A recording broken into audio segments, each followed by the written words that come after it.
No one paid attention to the toy. It lay at the very edge of the flea market, half hidden beneath a folding table that wobbled every time someone brushed past. Its plastic was scratched, one wheel was missing, and the battery compartment hung open like a mouth that had forgotten how to close. A broken toy, worthless. At least that's what everyone thought. Everyone except her. Mara wasn't supposed to stop. She had promised herself she would walk straight through the flea market, buy nothing, and go home. Money had become something she measured carefully now. Coins counted twice, receipts folded neatly into her pocket. Every purchase weighed against the quiet fear of what if tomorrow is worse. But something about that table slowed her steps. The seller sat behind it on a low plastic chair, hunched over, his elbows on his knees. He looked too big for the space he occupied, like a man who had folded himself inward to avoid being noticed. His hair was graying unevenly, his hands rough and stained with old grease. Above the table, a cardboard sign sagged. Everything $1. Most of the items were junk, old phone chargers, cracked mugs, tangled wires, toys missing pieces. The kind of things people touched briefly, then put down with a quiet shake of the head. Mara crouched. That's when she saw the toy.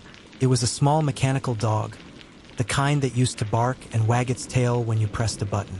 Its paint was chipped. One ear hung lower than the other.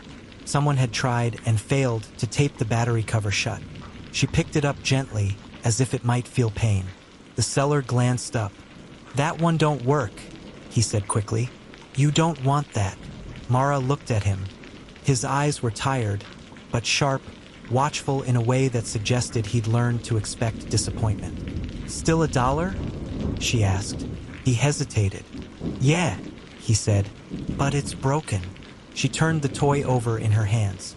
Something inside it shifted softly, not loose, just contained. "I'll take it." The seller frowned. "Miss, She placed a dollar bill on the table. For a moment, he stared at it like it might vanish if he blinked. Then he took it, and just like that, the transaction was over. Or so he thought. Mara walked away slowly, the toy tucked into her bag. She didn't smile. Not yet. Around her, the flea market buzzed with noise. Vendors shouting prices, children whining, radios crackling old songs. But her mind was far from the chaos. Her fingers brushed the toy through the fabric of her bag. She remembered another toy. Years ago, a different life. Back when her hands had still been soft. Back when she believed promises meant something. Back when she trusted the man who had looked her in the eye and said, "Just sign here. It's temporary." Temporary. That word had cost her everything. Her savings, her home, her marriage, her sense of safety, and her father. The memory tightened in her chest, but she kept walking. She didn't look back. The seller, his name was Daniel, watched her disappear into the crowd. He told himself not to care. It was just $1. Still, something about the way she'd held the toy unsettled him. People usually handled his things like trash, lifting them with 2 fingers, already halfway to putting them back down. She hadn't. Daniel rubbed his hands together, feeling the familiar ache in his knuckles. Years ago, those hands had signed contracts, approved shipments, shaken other men's hands in polished offices. Now they sold junk for $1. He glanced at the empty space beneath the table where the toy had been. Good riddance, he told himself. That toy was a reminder. He leaned back and closed his eyes briefly. He hadn't meant to keep it. Not at first. But when everything collapsed, when the lawsuits came, when the accounts were frozen, when people stopped answering his calls, he'd opened that toy out of desperation. And what he'd found inside had changed everything. It was the last thing tying him to the life he'd destroyed. And now it was gone. For $1. Mara didn't go home. She drove to a quiet park on the edge of town and sat in her car. Engine off, windows rolled down. The afternoon light slanted through the trees. She took the toy out of her bag and placed it on the passenger seat. Carefully, she opened the battery compartment. Inside, taped with yellowing tape, was a small flash drive. Mara exhaled slowly, so it was still there. She hadn't been certain, not completely. Time had passed. Hands could have moved it. Fear could have made him destroy it. But Daniel hadn't destroyed it. He'd hidden it, just like he'd hidden the truth. Mara held the flash drive between her fingers, feeling its weight. Such a small thing to carry so much damage. Years ago, she wouldn't have known what it meant. Now, she knew exactly what it meant. She started the car. Daniel packed up early that day. A strange unease clung to him, the kind that made his chest feel hollow. He tried to shake it off, telling himself it was just hunger, just exhaustion. But as he folded the table, a thought struck him like a blow. She didn't ask for change. People always asked for change. She hadn't even hesitated. That night, in his small rented room, Daniel stared at the ceiling. Sleep wouldn't come. Memories crept in instead. The company, the loans, the way he'd cut corners, then crossed lines, then convinced himself everyone did it.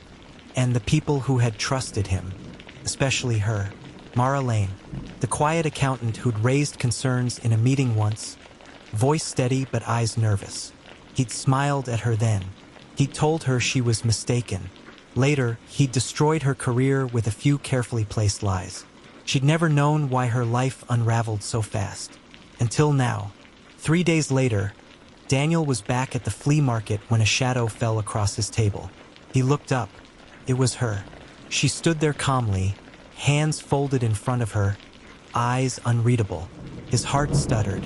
"Miss," he said cautiously. "You back?" "Yes," Mara replied. Her voice was even, too even. "I wanted to thank you. For?" He swallowed. "For selling me the toy." He laughed nervously. "You're welcome, I guess." She leaned closer. "Do you remember where you got it?" His fingers curled around the edge of the table. "No," he said. "Can't say I do." Mara nodded slowly, as if she expected that answer. Then she placed something on the table. The toy. Daniel's breath caught. It sat between them, silent and harmless looking.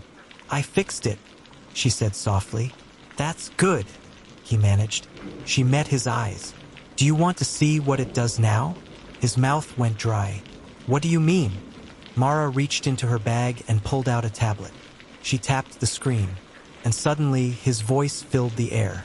Recorded, clear, confident, talking about falsifying reports, about shifting blame, about sacrificial employees. Daniel staggered back as if struck. People nearby turned to look. Mara didn't raise her voice. "I was wondering," she continued calmly, "how much justice costs these days." The power shifted.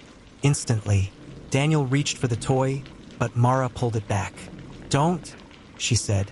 Her eyes finally hardened. "You took enough." The recording played on. Numbers, names, dates. Daniel felt the weight of every stare around him. Whispers spread like fire. Someone recognized his name. Someone else pulled out a phone. "Turn it off," he hissed. "Please." Mara leaned closer, her voice low. "You cried when you lost your money," she said. "Did you cry when my father had a heart attack?" The words hit him harder than the recording. He opened his mouth, but nothing came out. Sirens sounded in the distance. Mara straightened. "I paid $1, she said. "That was the value you placed on the truth." She handed the tablet to a bystander. "Make copies," she said. Then she walked away.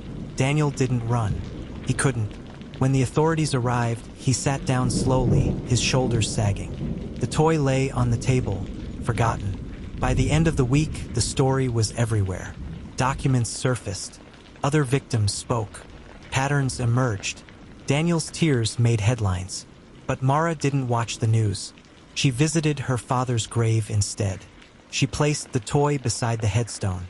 "It wasn't broken," she whispered. "It just needed time." The wind stirred the grass. For the first time in years, her chest felt lighter. Daniel had thought the toy was worthless. He'd thought Mara was powerless. He'd thought the past was buried. But irony has a way of waiting patiently. Sometimes justice doesn't come with force. Sometimes it comes quietly, for $1. Weeks later, a child at the flea market found a different toy under a table. It worked perfectly, because broken things, when handled with care, have a way of revealing the truth. And the truth, no matter how small it looks, always costs less than the lie.